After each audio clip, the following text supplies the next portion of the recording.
الله الرحمن الرحيم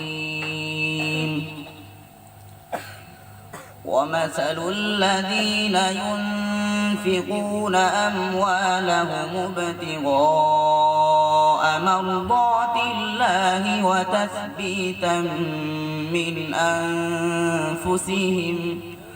وتثبيتا من أنفسهم كمثل جنة بربوة أصابها وابل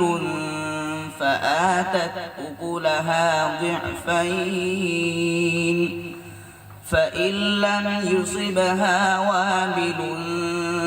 فطل والله بما تعملون بصير.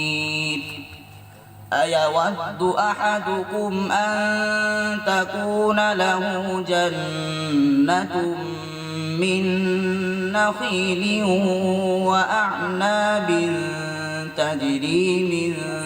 تحتها الأنهار له فيها من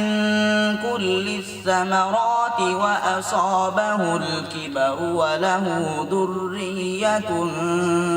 ضعفاء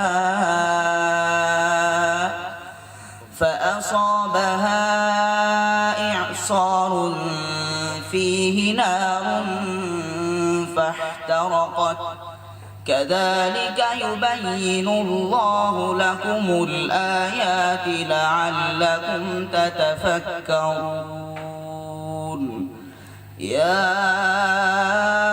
أيها الذين آمنوا أنفقوا من طيبات ما كسبتم ومما أخرجنا لكم من الأرض ولا تيمموا الخبيث منه تنفقون ولستم بآخذيه إلا أن تغمضوا فيه واعلموا أن الله